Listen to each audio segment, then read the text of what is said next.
il y a des jours qu'Allah a choisis parmi tous les autres. Des jours durant lesquels les récompenses sont multipliées, les fautes effacées, les invocations exaucées. Et parmi ces jours, l'un des plus puissants, des plus sacrés, est sans aucun doute, le jour de Arafat. Le 9e jour du mois de Dhul-Hijja. Un jour immense. C'est ce jour-là que les pèlerins se tiennent à Arafat, une grande plaine près de la Mecque. Ce rassemblement, cette station, c'est le pilier central du Hajj. Le prophète Mohammed, que la paix soit sur lui, a dit, le Hajj, c'est Arafat. Sans ce jour-là, le Hajj est invalide. Mais ce jour ne concerne pas seulement les pèlerins. Même ceux qui ne sont pas à la Mecque ont un lien spécial avec Arafat. Car Allah a promis des récompenses immenses à ceux qui jeûnent ce jour-là.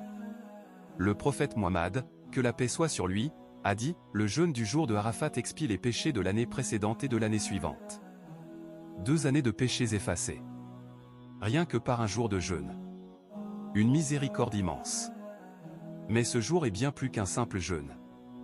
C'est le jour où Allah s'enorgueillit de ses serviteurs auprès des anges.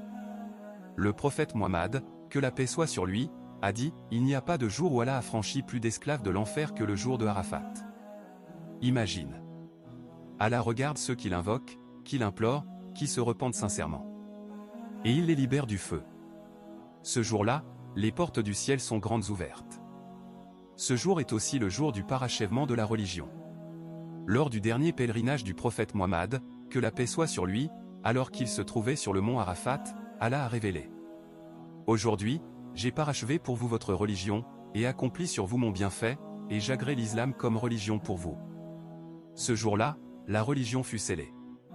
Et les compagnons, en entendant ces paroles, comprirent que le message était complet, que le prophète allait bientôt les quitter. Le jour de Arafat est aussi un jour d'invocation. Le prophète Mohammed, que la paix soit sur lui, a dit, la meilleure des invocations est celle du jour de Arafat.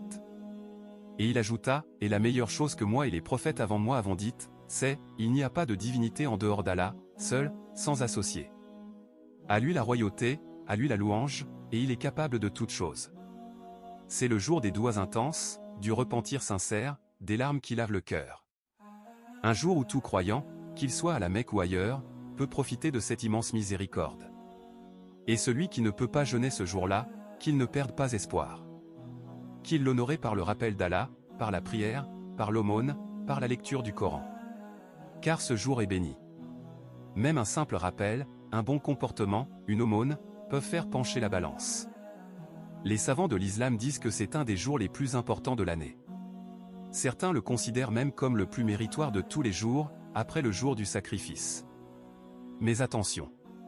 Ce n'est pas un jour d'innovation. On ne célèbre pas ce jour avec des choses inventées.